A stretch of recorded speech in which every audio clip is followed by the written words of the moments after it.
Right.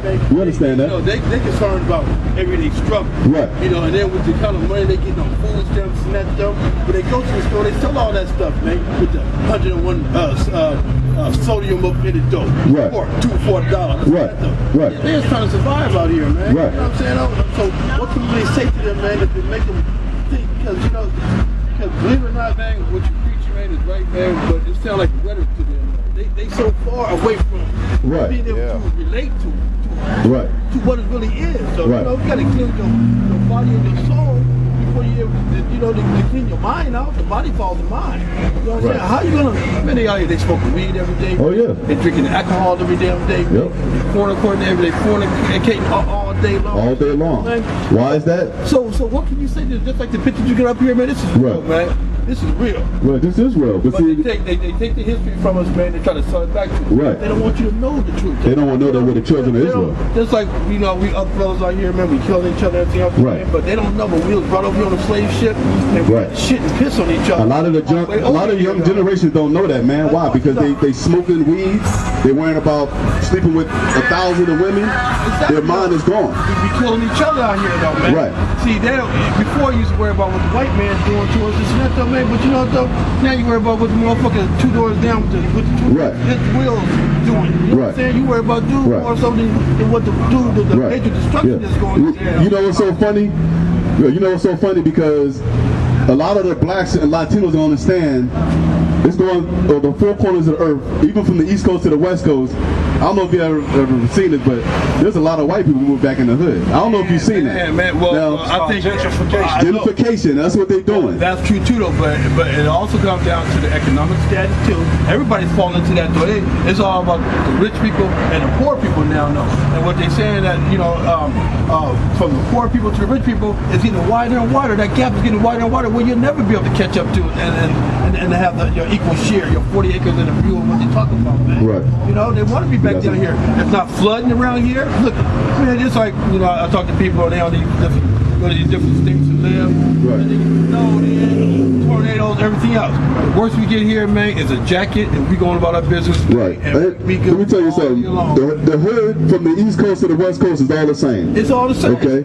You got brothers selling dope. You got brothers in gangs. You got all these brothers that's doing these things, but they fail to realize that they're the children of Israel.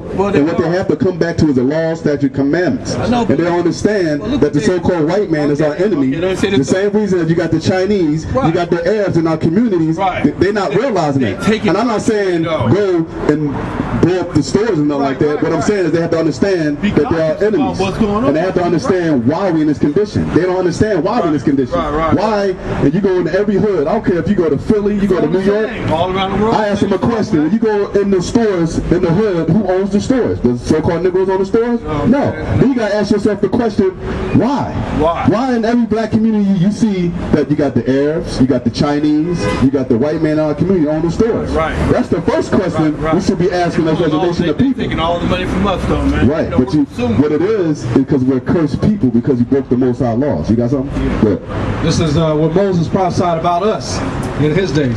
Deuteronomy 28:15. But it shall come to pass, if thou wilt not hearken unto the voice of the power thy God, to observe to do all his commandments and his statutes, which I command you this day, that all these curses shall come upon you and overtake you. And all the curses. We're going to go through some of the curses that plagued the so-called Negroes. But you know, you got to be able to reach out to. You are reaching out. I understand you are. But you got to be able to reach out to people where they're able to understand. It's like you almost. But you know what's so good about the Most High? But you know what's so good about the Most High? Yeah. If they hear, they don't hear. Well, you're right. That's how the Most High. And we know that 2/3 of our people are going to die, brother. We got a scripture for you, brother. Hold on. Before you walk away, brother. Yeah. You got. I understand. We'll give us Shwrimp, man.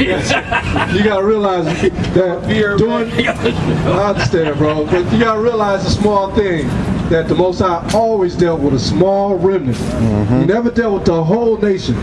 Only a small remnant. You know what I'm saying? When Israel was going off, Elijah thought he was the only one keeping God's laws. Elijah, you know who that is, right? He was a great prophet. He thought he was the only one. So the Most High was only dealing with him and a few others. When he dealt with Noah, he only dealt with Noah and his sons and his daughter-in-laws. He didn't deal with the rest of the people. So he wants us to hearken to him, so he can hearken to us. If the whole nation don't hearken, you're only gonna select a few. Right. Totally. Right. So we come out like this bold to try to get to our brothers, but we can't get to everybody, man. Well, you can't save it. You can't save everybody, man. I'm passing by, I'm listening while I'm passing by, I'm listening to other. I just want to say, man, but how we break things down, you know how you like the kids going to school and stuff, though, man. And if you miss the beginning, the introduction, they get lost. They lose their focus. How do you break it down to man where they understand what there it is right here, man. This is Job 8:8. Okay. This is Job. He said, "For inquire, I pray thee," to go and search. Okay. "For inquire, I pray thee of the former age, and prepare thyself to search of their fathers." Okay. That's what all these young men need to do. And find out who their fathers was. Because a lot of them, they ain't never been raised by their daddy. You don't know where you come from, and you don't know where you're going. Right. So we showing them the slave ships. Right. To the whole world. Right here. Everybody on the planet know how we got here. That's a beautiful picture. Everybody on the planet, brother. That's real too, though, man. Yeah. Everybody on the planet know how the Negroes got here. We got here by a slave ship. This was a sign that the Most High set up in the scriptures that we would remember who we were. Because according to the scriptures, it said that only one people would go into captivity on slave ships in the Bible. Yeah. You want to see that in the Bible before you eat that shrimp? They need to see this, though. They need to see all this, though, man. Let me show them this, all right? Listen to what Isaiah said. This is what Isaiah said. Listen to this, brother. This is what Isaiah said about us. Everything that was said in the Old Testament was talking about today, the last days. Isaiah prophesied this. He said, Isaiah 22:17, "Behold, the Lord will carry thee away with a mighty captivity." What was that mighty captivity? Right there, the Atlantic trade, Atlantic slave trade. That was the mightiest captivity in the world, in history. I got you. Okay? So he says, "Behold, behold," see that? "The Lord will carry thee away with a mighty captivity, and will surely cover you. He will surely violently turn you to and fro like a ball into a large country." What's that large country? The Americas, North and South America. Nowhere in history did the Israelites ever go into captivity on the ship. It says, "There," where's there? America. "There shalt thou die, and there the chariots of thy glory." What's the chariot? Right there, you're looking at it. That slave ship is a chariot. That was the glory of the enemies that brought us over here. That was their glory. It said, "There the chariots of thy glory shall be the shame of the Lord's house." That's our shame. Those slave ships, we don't even want to talk about it. See what I'm saying? Turn their head to it. That's us, man. Like it never existed. So no. Right, and that very thing is what's going to bring us back to the Most High. That's how we know who we are. And if you talk to any Jews and you talk to them, you tell them that I know that I'm an Israelite according to the Bible, they will say, yes, you are.